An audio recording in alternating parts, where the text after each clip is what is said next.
Vengeance!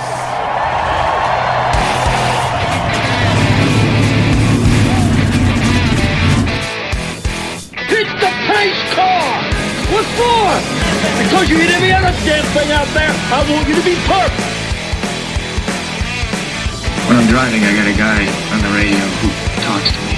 You see him, but he talks to me. Well, I wanna be a race car driver. Pretty girls eating from my hand, yeah. Wanna live a life of fun and danger. No sweating working for the man, alright.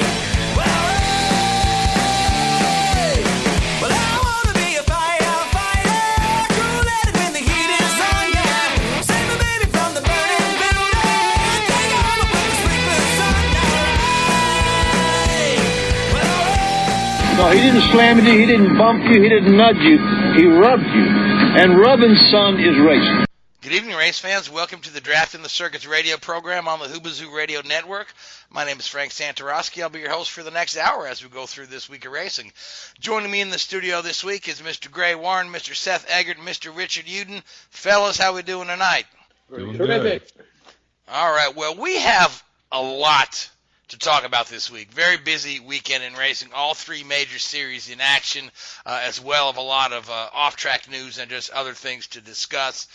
So I'm just going to quickly run down this list of headlines, and then we'll just start our conversation from there. But first off, Indycars were in Portland.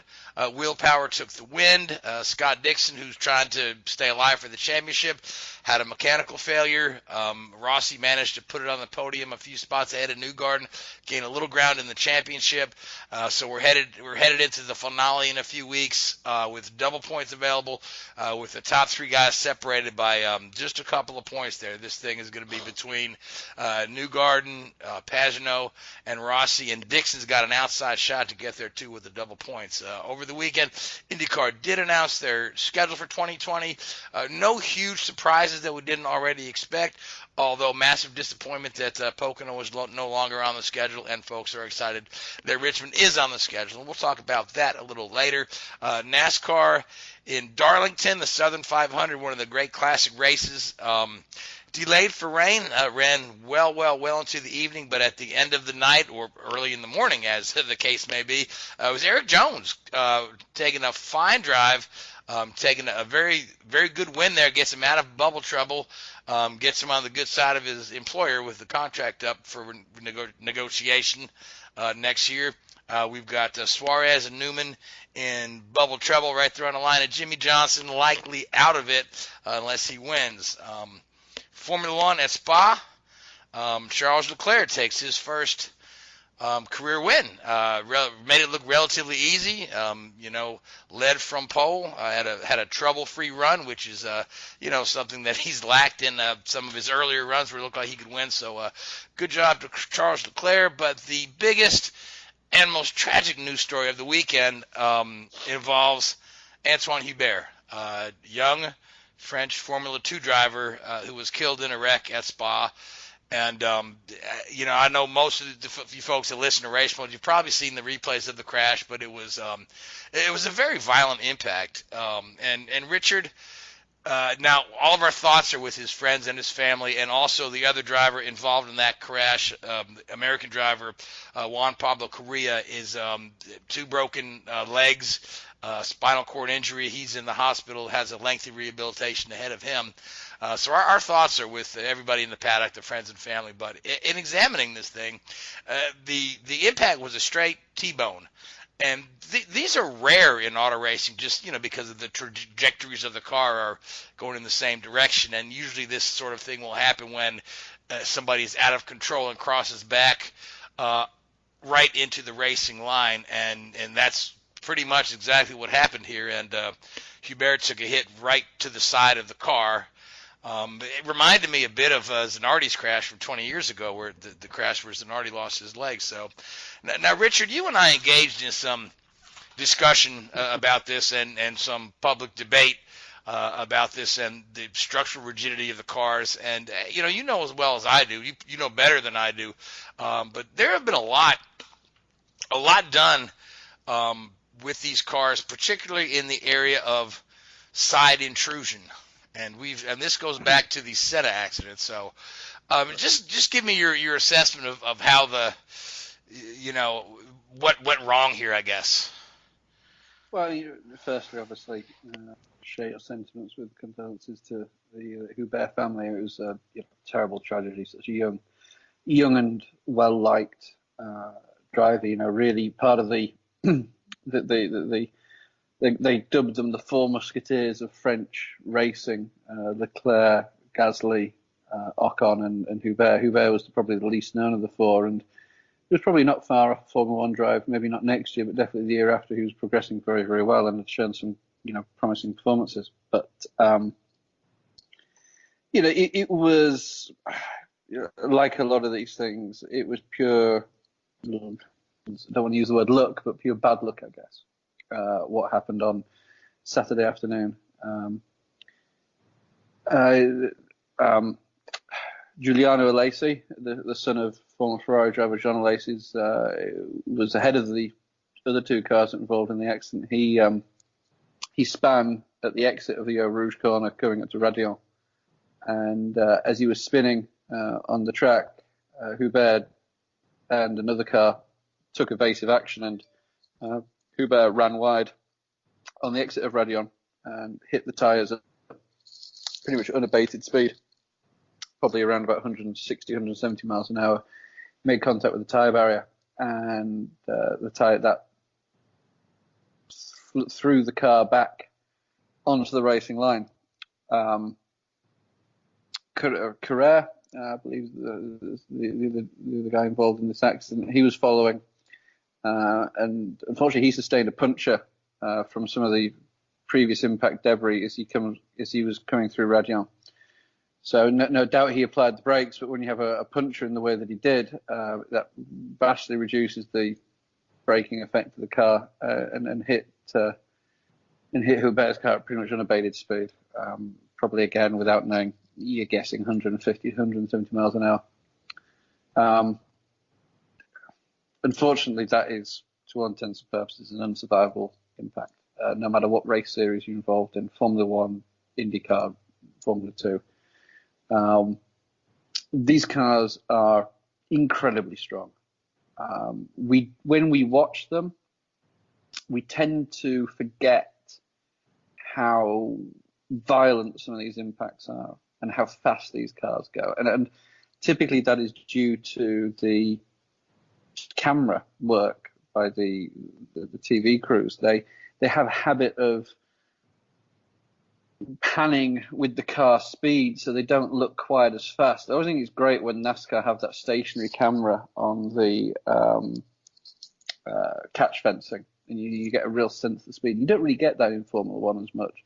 They do have the cameras in the curbs, but they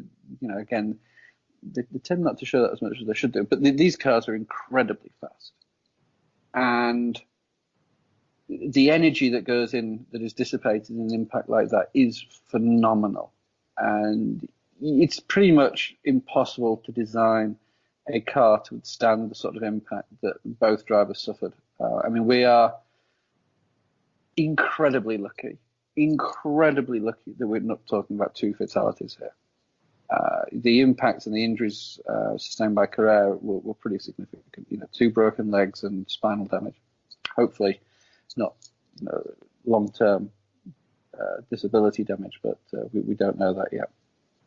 Yeah, he's facing a long recovery. So, but signs have been positive so far. They're saying he has been transferred out of Belgium to a recovery unit in the UK that will specialise in this. So hopefully he will. Obviously these guys getting the best possible treatment. With regards to the safety of these cars and the strength that goes into it, you can withstand a frontal impact of the sort of magnitude that we saw, as you saw from Crow. He did survive that frontal impact, but the great benefit of the frontal impact is you have a very, very large area to dissipate the energy.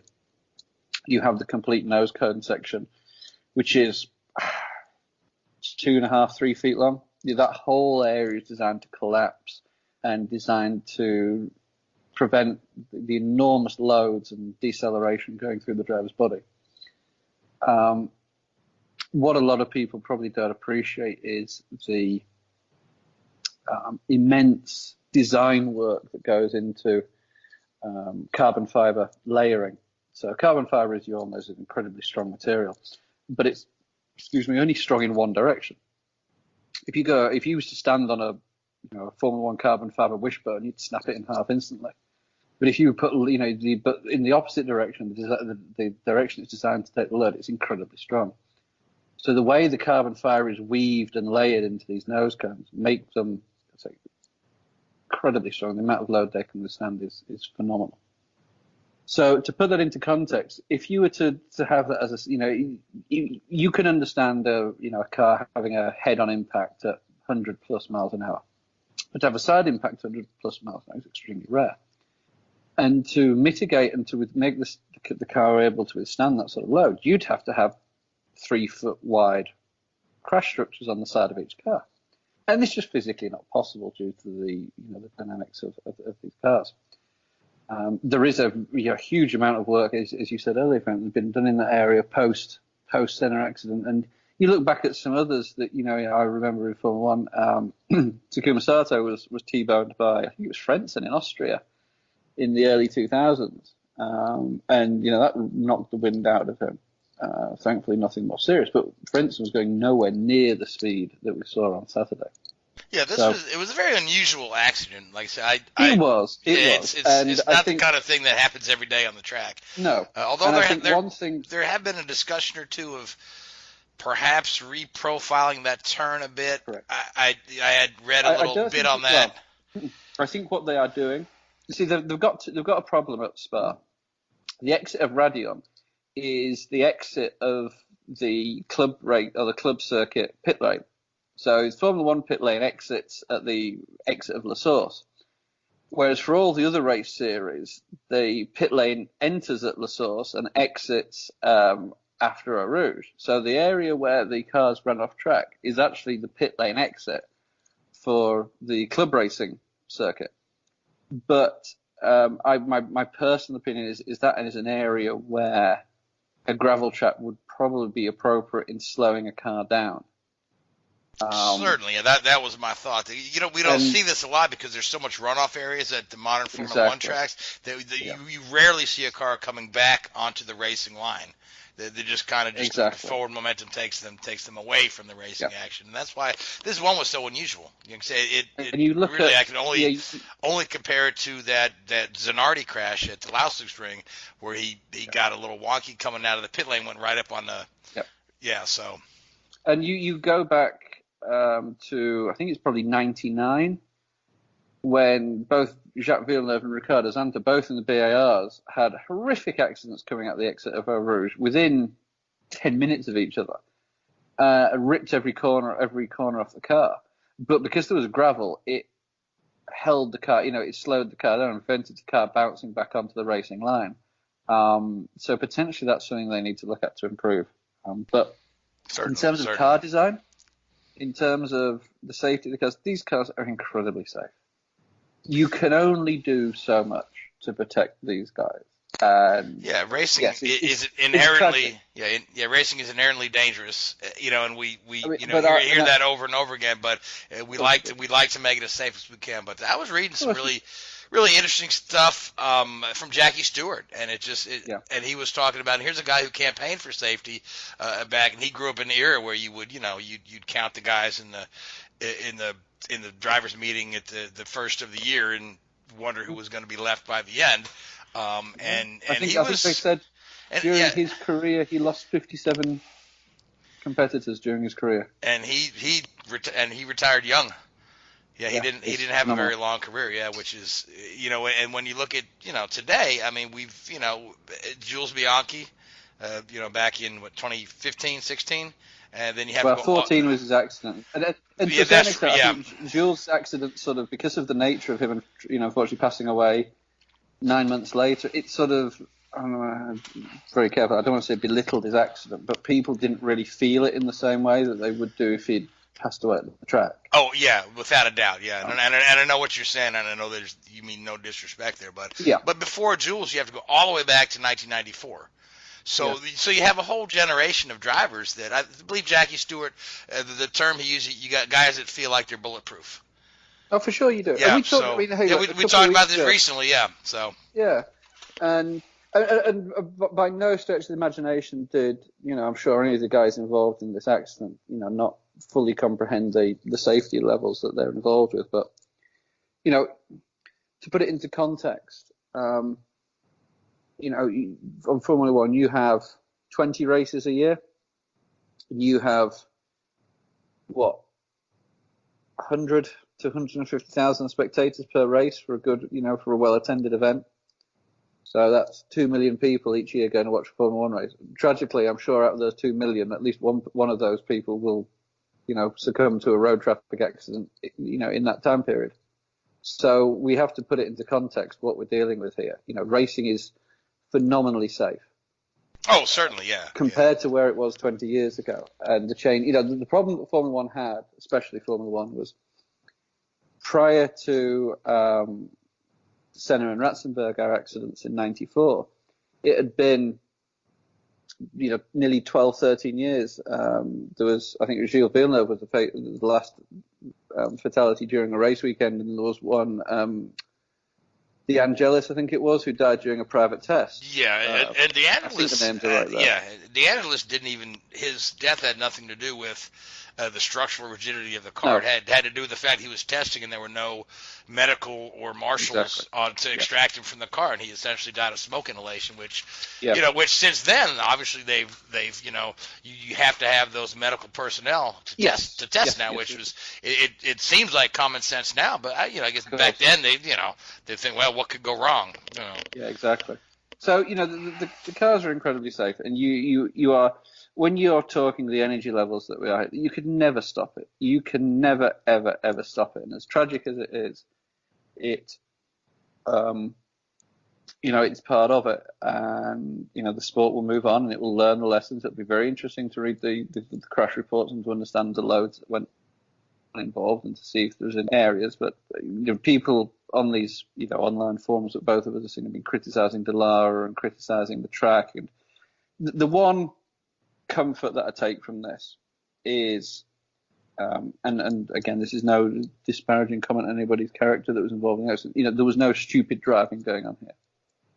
We've been very critical of some of the younger drivers' standard of driving, should we say, in the last few years, and there was nothing like that. There was nobody being stupid here. This was just a horrific accident, and it was a circumstance, and wrong place, wrong time, more than you could ever appreciate. And we have to put it down to that. Really, you could never stop it.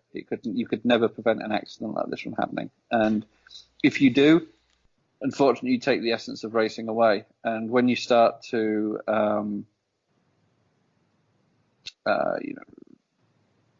diminish the effectiveness of corners such as Eau Rouge and Radion and places like that, then it's not worth it. You've got to keep that element of danger there.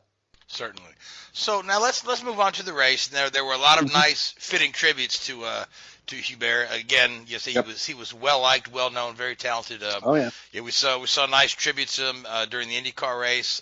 We had some of the other NASCAR drivers were tweeting out their condolences, their thoughts and prayers. Because racing is, if nothing else, a tight-knit community. So, but let's get into the race. Charles Leclerc, who was great friends with Hubert, capitalized on his pole position and won the race. So let's talk about the race a little bit. We got off to a bit of a shaky start, farther back on the grid. Yeah, there was. Who was it? Kimi and Max came. I mean, Max had another bad start. He's had a few bad starts recently, which is a little bit unusual. And he had a bit of a coming together with Kimi, and then damaged his front left steering. And then coming through a Rouge, he hit the wheel. So that was a big impact by Max. You don't realise it. Max had a big hit at the start of the race there, which unfortunately put him out. Daniel Ricciardo went flying as well, and thankfully landed on all four wheels and was able to continue. There was a lot of engine penalties and a lot of shuffling at the back of the pack there. Drivers have no, I mean, obviously, quickly to mention Charles Leclerc. I mean, drove a perfect race. Controlled it really. Lewis started to get close towards the end, but it was never any real danger. And yeah, fantastic drive by the kid. Similar to what you saw in Bahrain earlier in the season, but he got the job done this time. Yeah, his car didn't let him down. Yeah, so yeah, exactly. Good stuff for Charles. Now Seth, you want to jump in with a comment? I do. Lando Norris, yes. Somebody that hasn't been mentioned, snuck through that incident with Verstappen and Raikkonen. Was running top 5. It would have been his best career result had he been able to stay there. And then coming to take the white flag, lost power. What a heartbreaker for him. I don't think he even crossed the line to start the final lap. I think he was classified 11th. I think he was classified 11th. One lap down. Galling for the kid. And along those lines, Richard, I'm hearing some chatter that McLaren is a little unhappy with Renault and the recent rash of engine failures, and they're asking for what was the word? They're asking for more transparency. Yeah, I mean it's if you're sat in the McLaren boardroom and you see Red Bull winning races with the Honda engine in there, that must be pretty galling for those guys. And Carlos Sainz, his engine barely even started, let alone lasted one lap. I think he lost power, and actually they had to extend the safety car because of where he lost power. He ended up retiring in the bus stop chicane, didn't he? Yeah. I think he was having anti-stall issues. Which I don't know if that was an engine or if it was a clutch issue. I haven't seen the feedback. Officially, his status is lost power, so I think that might be engine. Wow, yeah. But another guy that massively impressed me over the weekend. I mean, for me, Lando Norris was a standout driver without any hesitation. The other guy that drove great, I thought, was Alex Albon. He did the exact opposite of what Pierre Gasly had been doing so far this year. He because of the engine penalty situation with that car, he was going to be starting down at the back of the grid, so he never really did any fast laps in qualifying. And he just, for the first half of the race, he wasn't really at the races, and literally, and he was sort of sat back in the mid-teens, and then towards the end of the race, he really picked it up and really started to put everything together and put some good, really, really good lap times in and grow. And I can't remember where he finished exactly, but it was well within the points. A huge amount of fifth. Yeah, fifth. That's a great finish. Yeah. Now I read an article. They were interviewing him, and he said he had to rewire his brain to drive the Red Bull rather than drive the Toro Rosso. I mean, is there that much difference between there can be. The Red Bull and the Toro Rosso? Is it just a location of things on the steering wheel or adjustments in the car? No, because he would have done plenty of testing with Red Bull in the simulator. Even as a Toro Rosso driver, I'm sure he's done plenty of Red Bull work. The big differences will be things like how aggressive you can be over the curbing with the suspension. The Red Bull suspension, I'm sure, is very, very more. Is far more compliant than the Toro Rosso suspension. And additionally, so he may have been driving the car a little more gingerly than he really. Potentially, yeah. I guess you're just finding the limit of the car, right? Which is the downforce generation as well. I'm sure the Red Bull is far more efficient under aero loading. So certain corners you may be able to take flat out or just lift rather than a tap of the brake or whatever it may be. And the braking systems will be very different as well. How you apply the brakes. It's not just your binary braking. You don't just stamp on the brake and then turn. You'll ease onto the brakes. You'll lift off. And different braking systems will require different driving styles.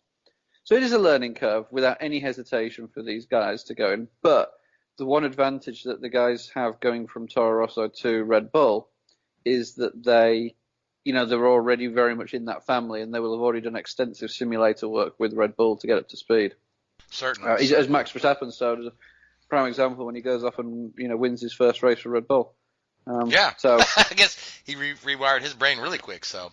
well, All right, well, and also he rewired Rosberg and Hamilton's brain, and they drove into each other. But Yeah, true. Yeah, that helped. Yeah. So, all right. Well, we do have a lot to cover today, so I don't want to extend our Formula One segment too long, but I do want to briefly preview next week. We've got Monza coming up, and correct, yeah. Ferrari, their 90th anniversary season.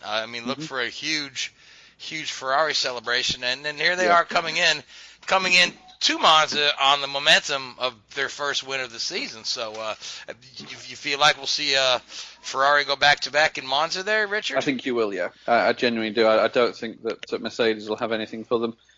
The only, if you remember last year, the only reason that Mercedes won is because I think Vettel had an issue at the start of the race, and it was basically two Mercedes against one Ferrari, and they could play the game and beat them there. So I think I don't think there's if Leclerc and Vettel execute as they should, I think they'll win that, and they'll win that race quite comfortably. Okay, and which one would you say would win? I think Leclerc's got the momentum. I really do. I think he's driving great. Okay, and Seth?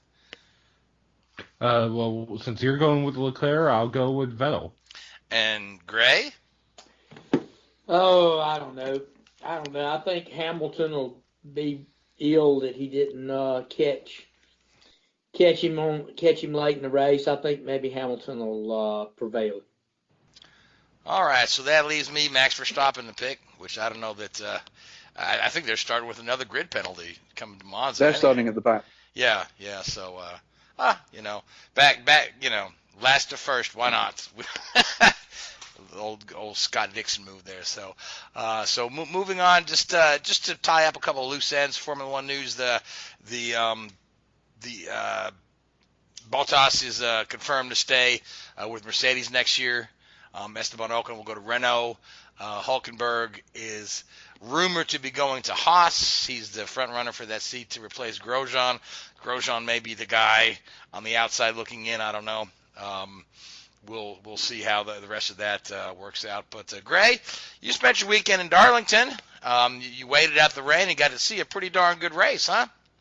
It sure did. Darlington never disappoints. I remember my first race there way back in 1970 when the late great Buddy Baker took the checkered flag driving the Cotton Owens Dodge Daytona. And, I've enjoyed every one I've seen from both sides of the fence. So, it was my 50th in a row, and Lord willing, I'll make 51 next season to see it. But, this edition was a great race. Had to wait a little while for it, but rain started about just mere minutes before the race was supposed to get underway. But that's something that you face in South Carolina that time of year. It was a kind of a warm, humid day, and then the storms built, and the bottom fell out right around 6 o'clock. But NASCAR stuck with it, the fans stuck with it, and we got a green flag shortly around a little bit after 10 o'clock. And it was a great race. A lot of competitive cars in it. I thought we saw some guys that flex their muscle at various different stages of the race. But the thing that I watched from my seat that was impressive was Kyle Busch's drive from the rear of the field to the front. He had trouble in qualifying and had to start at the rear, and he was fun to watch come through the field, and it didn't take him really too long to get into the top 10, and he worked his way up to the front, and with help of his pit crew and a good fast car, he finally made it into the lead and looked for a while like he was going to be the car to beat. And as it kind of went out, it seemed like that late in the race, Kurt Busch ran pretty strong, the one car, and then of course Kyle Larson was good throughout the evening. Jimmy Johnson was surprisingly strong. He ran in the top 5 for a goodly portion of the race and was looking like he was going to be headed to a really good finish. Denny Hamlin had a pretty decent car there as well, and he made some moves. Forgetting someone, I'll think of them in a minute. Of course, the ultimate winner, Eggert Jones, he ran in the top. He ran in the top 10, top 5 most of the night. But good runs for De Benedetto. Wow, he ended up finishing 8th, and he ran in the top 12 most of the night. Chris Buescher ran in the top 15. Had except for some pit crew miscues that kind of got him, kind of hurt him track position wise. He had a really good car at times during the night. But there was one few little skirmishes on the track. I think Ryan Newman and Suarez got into it, and I'll let Seth elaborate on that. The two of them are going for the same spot in the playoffs. Newman ended up spinning around, cutting a tire.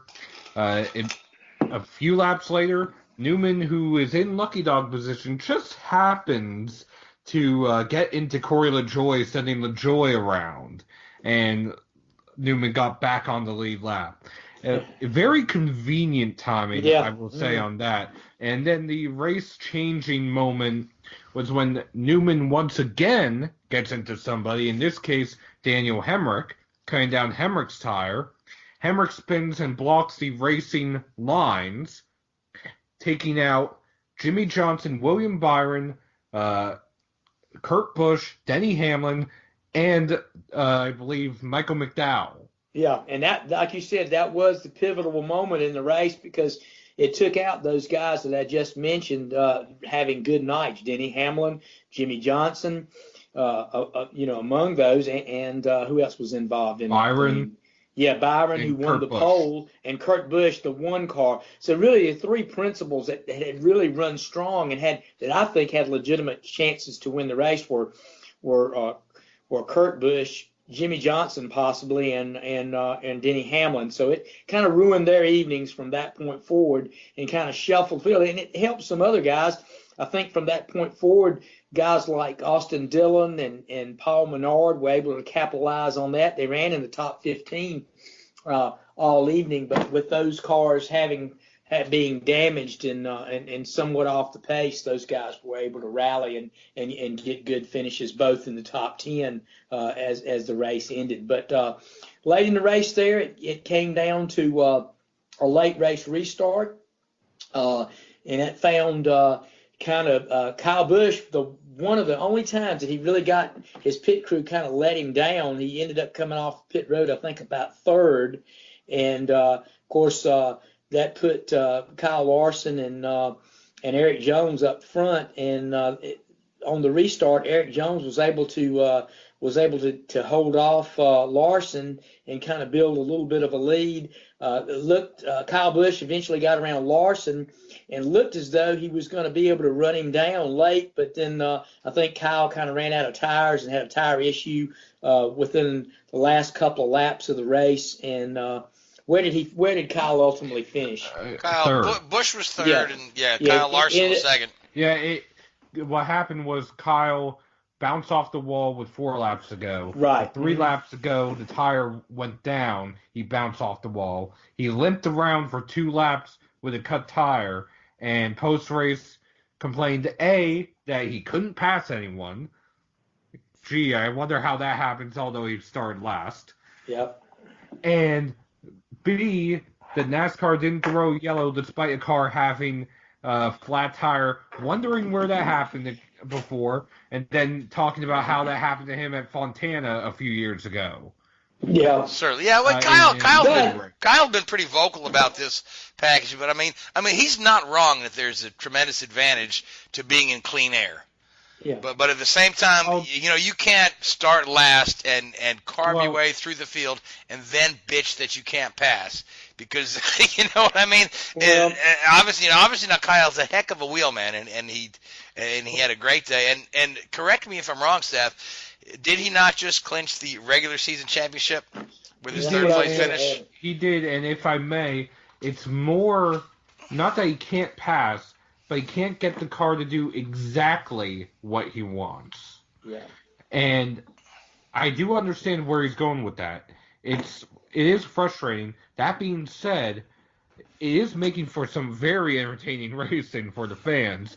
Yeah. Going back to what Gray was saying about Matt DiBenedetto and Paul Menard, for DiBenedetto, this is the first time in his Cup career that he's had back-to-back top 10 finishes. And the guy's unemployed for next year. Mm-hmm. Correct. And he's been so good this year. It's such a shame. Correct. For Paul Menard, this is his first top 10 since Richmond earlier this year. Mm-hmm. Yep, and it, like you said, it was very entertaining, and to me, like I said, Kyle Busch coming through the field, the old cliche of a hot knife through butter was what comes to mind, because he really and he made impressive moves. I mean, he could pass cars anywhere on that track he wanted to. He could go high, he could go low. He wasn't afraid to take it 3 abreast. Going into the corners, out of the corners. I mean, it was fun to watch Kyle come up through the field. But and then to watch the other guys, it was some Kyle Larson put on a really good show. Eric Jones, as we've said, he really did well. It was a good race. Like I said, Darlington for me personally never disappoints. Yeah, and certainly it's so good to see. This is one of those. It's one of the oldest tracks on NASCAR schedule. Along with like Martinsville and Daytona. It's been around for years and years and years. And it's just so nice to see that they put on a great event. They draw a great crowd. Even Labor Day weekend, that's where other racing shows. Oh gosh, you can't. Labor Day weekend is a death knell. We can't. But they draw a great crowd there. They have so much. They have so much fun with the throwback schemes. I mean, they have really. Revitalized this race from remember for a while they moved the date, stopped calling it the Southern 500. Now we're back to. They never stopped calling it the Southern 500. They just changed the date. Now, also going back to the throwback schemes real quick, I do want to say the winner of Best in Show, because they actually had the fans vote on who had the best throwback, surprisingly was not Chase Elliott, for those who keep saying that Chase Elliott wins every single popularity contest. It was Bubba Wallace and the Adam Petty Victory Junction throwback. Yes. Which I do want to tout a little bit.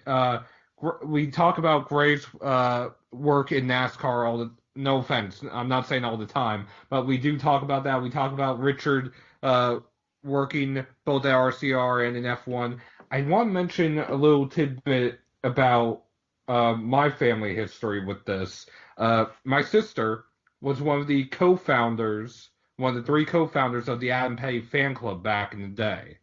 So to see that car on track and to see it win Best in Show, it was a lot for me at the track to actually be able to see it in person, covering it. I didn't write anything on it because I knew I would be too close to it. Mm-hmm.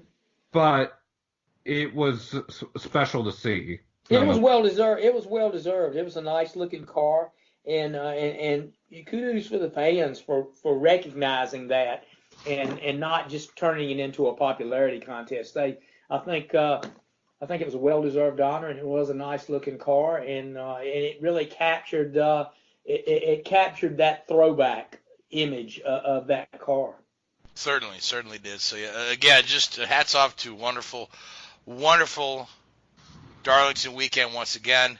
Oh, and also it was a lot more going on that weekend too. Yeah, we had an Xfinity disqualification again. Another disqualification. Very controversial. It was controversial in one sense, and we also had this driver, Dale Earnhardt Jr., running his first race of the year. Yep. Yes, we did. So, Seth, Greg, you guys take us through that. I'll let Seth do that. Seth probably saw more of it than I did. Well, Denny Hamlin may have won across the line first, but he did not finish first. He was disqualified for the car being too low in the left front and too high in the right rear, handing the victory to Cole Custer, who led 0 laps. It's the first time in Xfinity Series history that a driver has led 0 laps and won, and the third confirmed time in NASCAR Yeah, history. it seems like we've had this conversation not that long ago when we had Brock on the show, right? Yes. Yeah, good stuff. Yes, so Cole Custer is now in an exclusive club with Lee Petty and Brett Moffitt. That's good stuff. I love it. I love it. That being said, the race was dominated by Tyler Reddick and Ryan Blaney. The two of them traded the lead back and forth. Reddick led 70 laps. Blaney led 50 laps. Reddick won one stage, in part because of Hamlin's DQ. And Custer, because he won the race because of Hamlin's DQ, gains 5 playoff points, which, although it doesn't affect the standings now, could ultimately affect the standings in the playoffs and who makes it to Homestead and who could challenge Christopher Bell for a championship, Hamlin's teammate. On top of that, I don't understand why Joe Gibbs Racing would play games with a car that already is not going to be earning points towards the championship. It's not locked in the playoffs because a win by a Cup driver does not automatically lock them in, although it's won enough races with Kyle Busch that it is locked in. I just don't understand it. Well, maybe Seth, the fact that it's not really for anything, it gives them the opportunity to try that little trick to see if they could get away with it with really little to lose. Well, that's exactly what they're doing. That's exactly what they're doing. But here's my thing. Hamlin was in a backup car. So if they were testing something, did they put it on both cars or just on the primary car? Only one got busted. Or the other thing is, Christopher Bell failed inspection at Iowa for the same exact thing earlier in the year. I'm wondering if they use the same car. That's entirely possible, yeah. Yeah, so you should look into that, Seth. Now, the feel-good story of the weekend was Dale Earnhardt Jr., his first and only race this year. His first time back at the track since the plane crash. He ran decently. He finished 5th after Hamlin's DQ. He, more so throughout the race, was battling his own drivers, Noah Gragson and Justin Allgaier.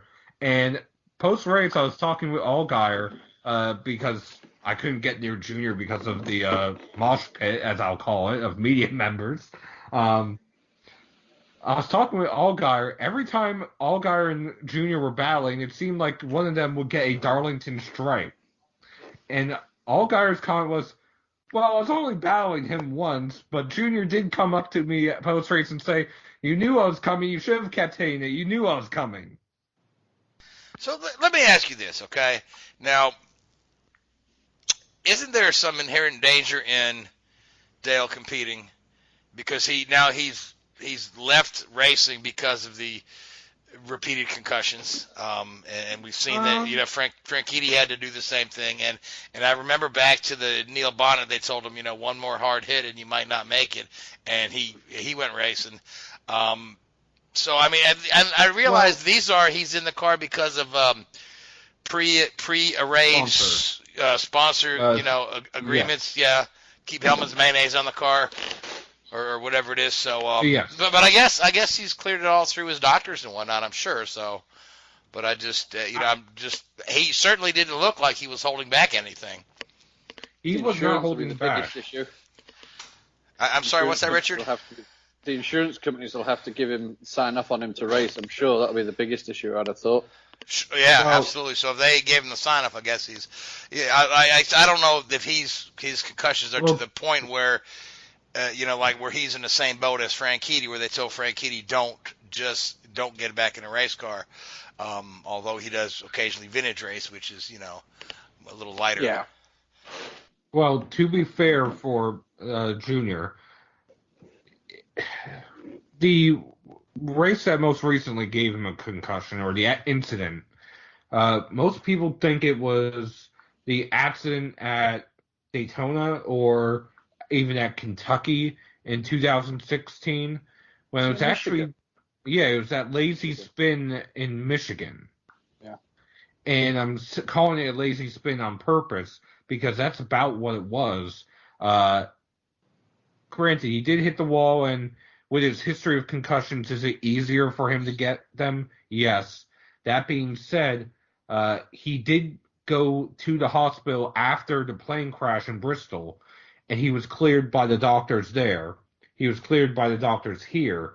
Granted, he did have some bruising on his back, so he was racing injured to a degree. But I think as long as the doctors are clearing him, we can't exactly judge whether or not he should be in the car. Fair enough, Seth. Fair enough. Yep. I'm sure he's gone all through his doctor. He's not an unintelligent man, that's for sure. So, I'm sorry you couldn't get close to him because of the mosh pit. He should have went to the Indy 500. I walked right up to Dale, and started talking to him. Nobody knew who he was there. I did get to him afterwards, as more media members went to the other Xfinity drivers, remembering they were there. I did get him at that point. Yeah, but certainly always good to see Junior. He's one of the great personalities of NASCAR, and I'm so I love to listen to his podcast every week, and I love to watch him on NBC. So good stuff for Junior. And just one thing I do want to plug real quick. If you're listening to this, I know we're recording on Wednesday, so by the time you're listening to this, it will be online. I did the most recent Climbing the Ladder interview, so if you want to get to know Brandon Brown, who drives the number 86 car in the Xfinity Series, look for that. All right. Yeah, I will be looking forward to that. So, all right, so we are off to the Brickyard for the, what do they call it, the Big Vodka something? Big Vodka... It's this really long name, Big Vodka, Bradley Gilbert. Big Machine Vodka 400 at the Brickyard. Yep, I just prefer to call it the Brickyard 400. It's a little easier. And we've also got the BC 39, where we have, I believe, 90 cars. More than 90 cars are attempting to move on to the feature, and we've got some decent names in there. I know Kyle Larson is going to run that. Connor Daly is going to run that. Carson Earnhardt Ellich is running that. Okay, yeah. So that was a very fun event the first time they did that, and they've they're doing that again, and they drew a nice little crowd for that, and folks that like the short track dirt midget race, and this is about as good a show as you're going to get with that massive field. So that'll be great. But then we've got, of course, the last race of the regular season. That's going to determine who's going to get shut out of the chase. And right now we've got the Suarez and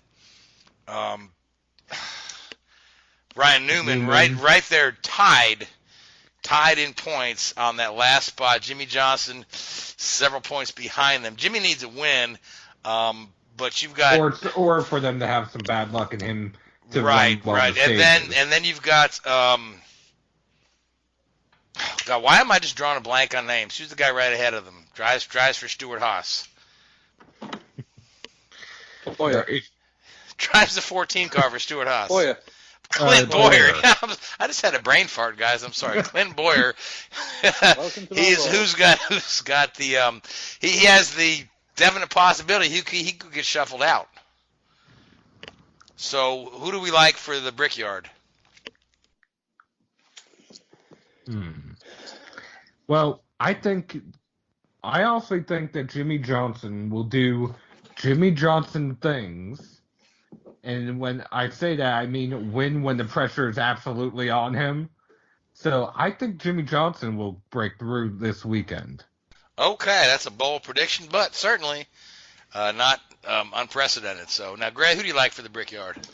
I was going to say what Seth did. I think Jimmy Johnson, he's gonna try to pull a rabbit out of his hat. He was fast at Darlington and showed some stuff that he hadn't showed all year, whether he had good speed in the car and ran in the top 5. I don't know if it's going to be enough. If he wins, it's going to be enough. But there's a lot of other guys that want to win at Indy just for the sake of winning at Indy. Kyle Busch is one that comes to mind who seems to run good there all the time. Truex, I think, would like to have his name on that trophy too. And I'm going to say Kyle Busch. Got to go with Kyle this weekend. All right, Richard, what do you think? I'm going to have to agree with Gray, as much as I hate doing that.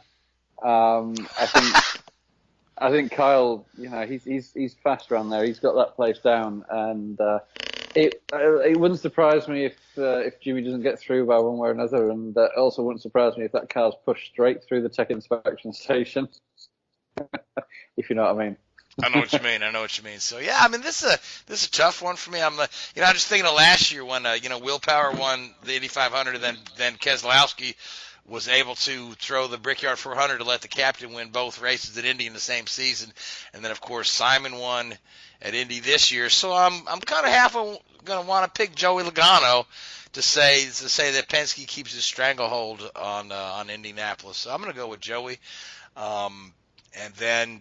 So we'll see how all that shakes out. So in the meantime, the Indycars were in Portland. Again, had a tough time getting the race started, not due to weather, due to inability. Talking about brain fart, inability to get through the first corner. So we had a lengthy, we had a little scuffle right there to start. Graham Rahal, all on Graham, but he took out both Schmidt-Peterson cars. And Connor Daly was in there almost, as an audition to see if maybe, McLaren and them want to keep him on next year so his race lasts less than a corner.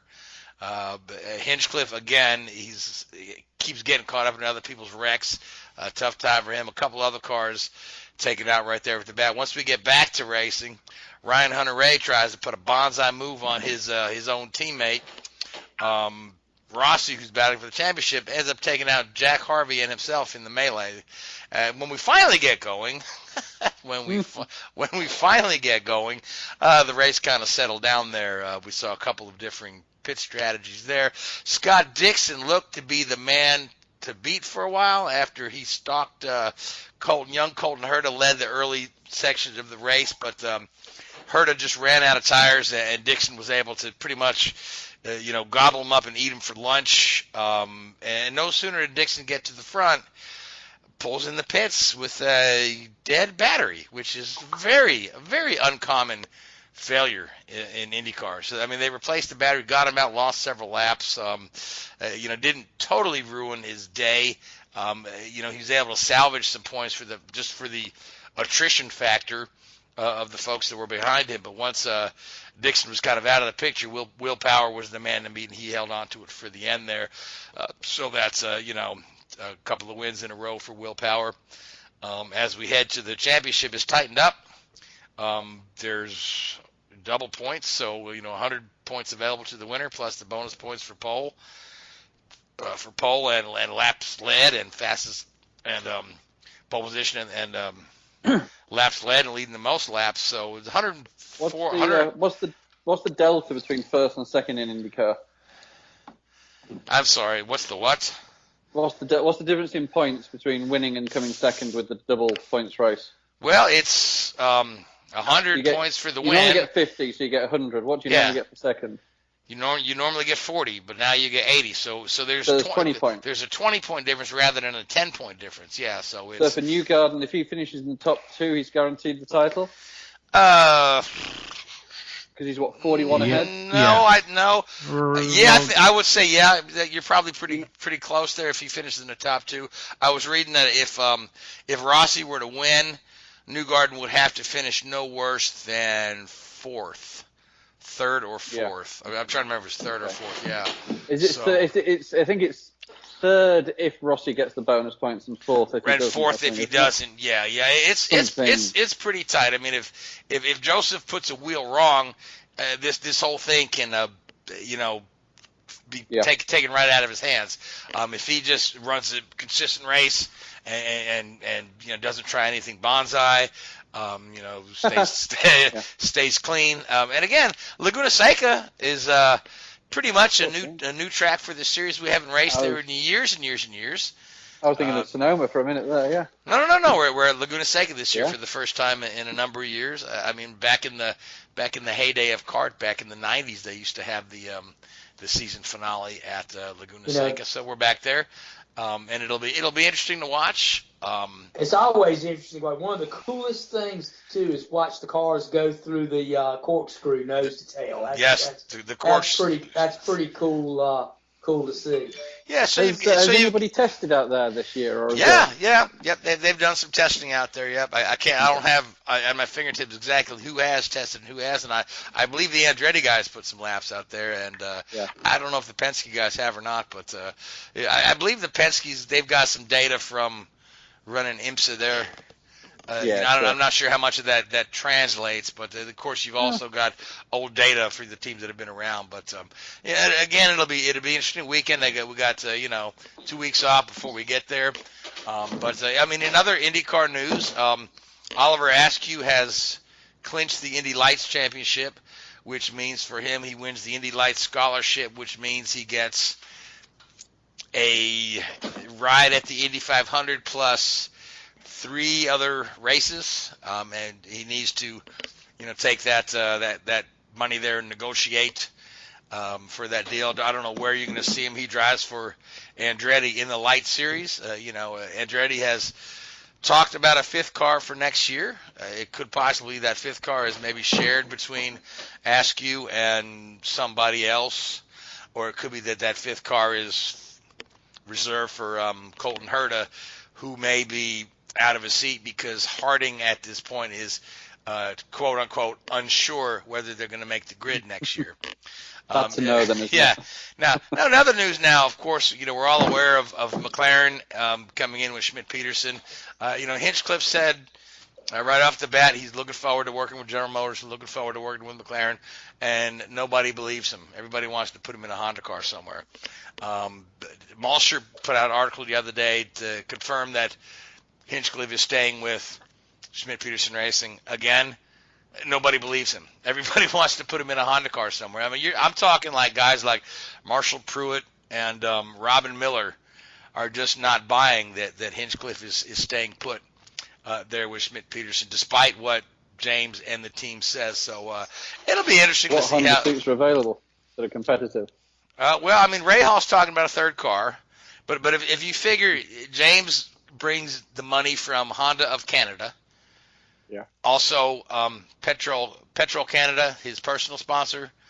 And then there was another little rumor that Hinchcliffe was going to start his own team with Rick Peterson and use the old Forsyth facilities, but Rick Peterson pretty much put the kibosh on that and said, I don't know what you're smoking or where that story comes from. But again, at the same time, I remember back in 2001, Michael Andretti vehemently denying that he was going to buy Green Racing and move it to the IRL.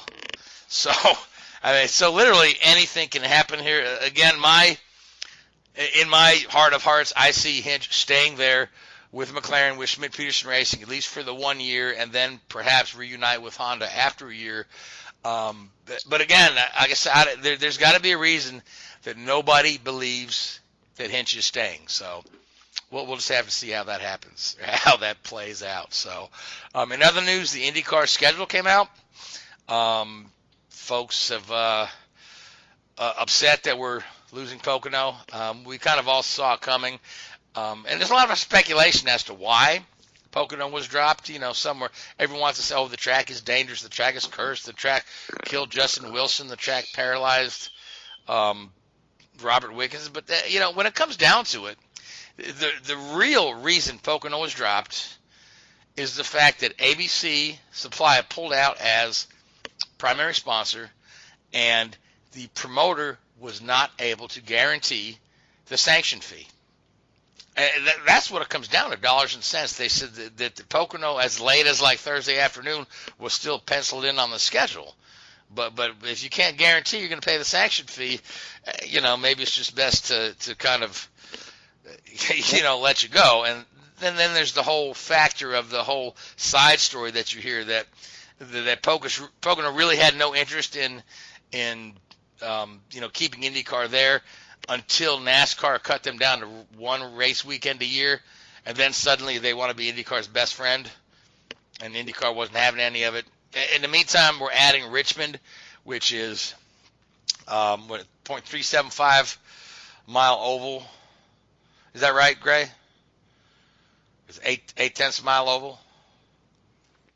7/8, something like 7/8, that. yeah. It's So just under a mile. Just an IndyCars race there in the past had some entertaining races. The first couple were entertaining, and then they changed the aero package a bit.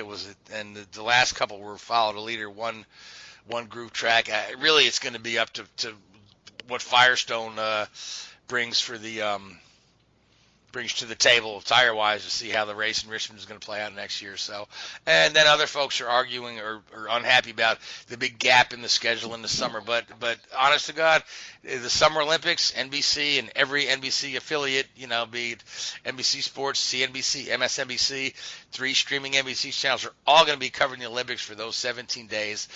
So where are you going to squeeze an IndyCar race in? So it is what it is, and that's the IndyCar schedule for next year. And we are out of time. So I want to thank you, Gray, Richard, Seth. I want to thank the Hoobazoo Radio Network, iHeartRadio, and Spreaker. I want to thank all you folks that listen to us week in and week out. And until next week, good night. WHOOBAZOO, that's Hoobazoo.com.